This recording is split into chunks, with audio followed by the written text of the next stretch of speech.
कहानी तुम ही चाहिए ममू। क्या राजेश उससे अलग रह पाया? कुछ अपने मिजाज और कुछ हालात की वजह से राजेश बचपन से ही गंभीर और शर्मीला था।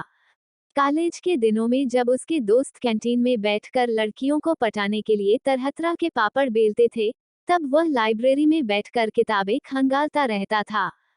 ऐसा नहीं था कि राजेश के अंदर जवानी की लहरें हिलोरें नहीं लेती थीं। ख्वाब वह भी देखा करता था। छिप छिप कर लड़कियों को देखने और उनसे रसीली बातें करने की ख्वाहिश उसे भी होती थी, मगर वो कभी खुलकर सामने नहीं आया। कई लड़कियों की खूबसूरती का कायल होकर राजेश ने प्यार भरी कविताएं लिख डाली, मगर जब उन्हीं में से कोई सामने आती तो वह सिर झुकाकर आगे बढ़ जाता था।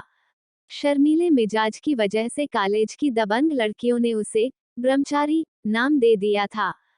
कॉलेज से निकलने के बाद जब राजेश नौकरी करने लगा तो वहां भी लड़कियों के बीच काम करने का मौका मिला।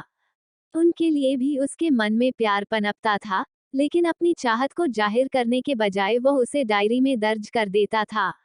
ऑफिस में भी राजेश की इमेज कॉलेज के दिनों वाली ही बनी रही। शायद औरत से राजेश का सीधा सामना कभी न हो पाता, अगर ममता उसकी जिंदगी में न आती। उसे वह प्यार से ममू बुलाता था। जब से राजेश को नौकरी मिली थी, तब से माँ उसकी शादी के लिए लगातार कोशिशें कर रही थीं। माँ की कोशिश आखिरकार ममू के मिलने के साथ खत्म हो गई। राजेश की शादी हो गई। उसकी ममू घर में आ गई। पहली रात को जब आस पड़ोस की भाभियां चुहल करते हुए ममू को राजेश के कमरे तक लाईं तो वह बेहद शर्माई हुई थी।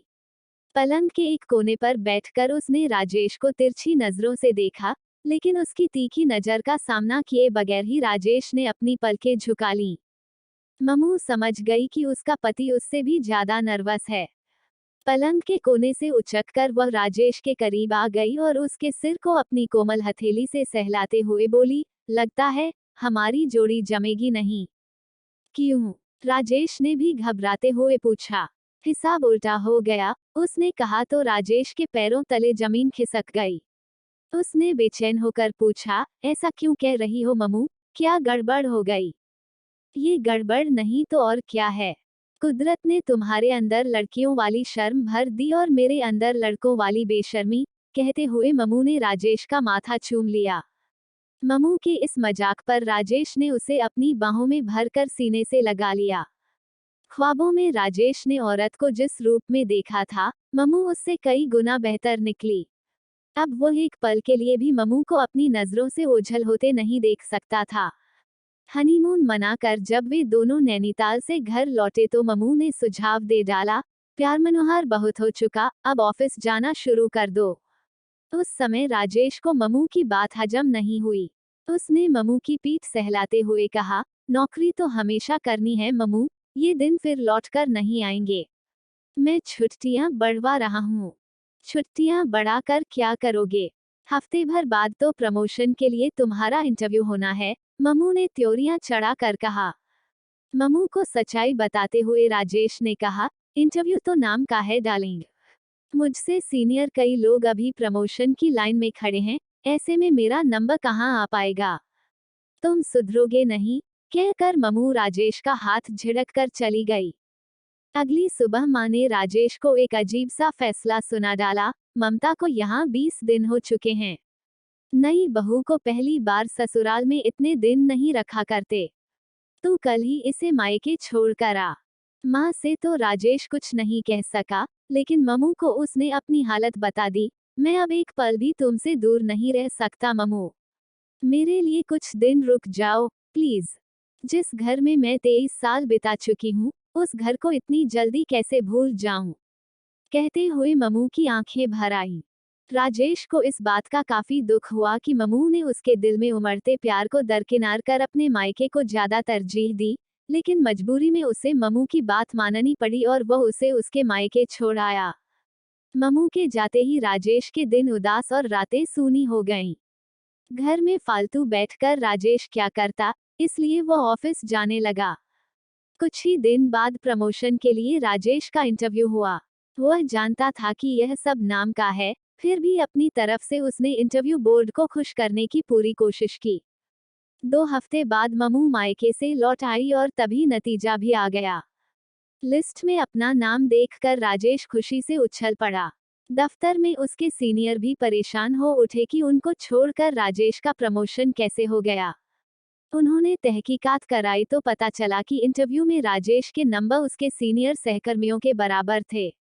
इस हिसाब से राजेश के बजाय उन्हीं में से किसी एक का प्रमोशन होना था, मगर जब छुट्टियों के पैमाने पर परख की गई तो उन्होंने राजेश से ज्यादा छुट्टियां ली थीं।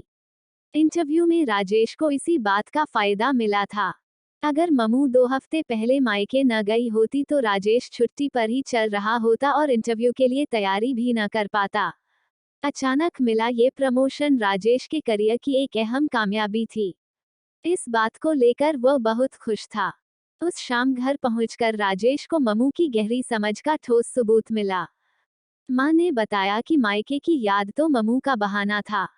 उसने जानबूझकर मां से मशवरा करके मायके जाने का मन बनाया था ताकि वह इंटरव्यू के लिए तैयारी कर सके। सच्चाई जानकर राजेश ममू से मिलने को बेताब हो उठा। अपने कमरे में दाखिल होते ही वो हैरान रह गया। ममू दुल्हन की तरह सज-धज कर बिस्तर पर बैठी थी। राजेश ने लपक कर उसे अपने सीने से लगा लिया। उसकी हथेलियां ममू की कोमल पीठ को सहला रही थीं। ममू कह रही थी, माफ करना, मैंने तुम्हें बहुत तड़पाया। मगर यह जरूरी था, तुम्हारी और मेरी तरक्की के लिए। क्या तुमसे दूर रहकर मैं खुश रही?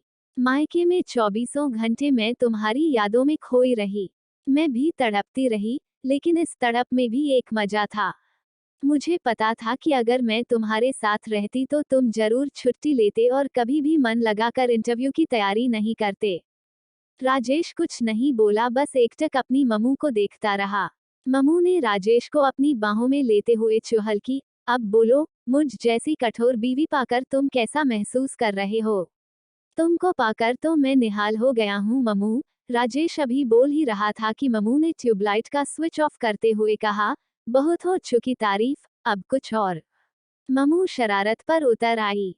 कमरा नाइट लैंप की हल्की रोशनी से भर उठा और ममू राजेश की बाहों में खो गई, एक नई सुबह आने तक।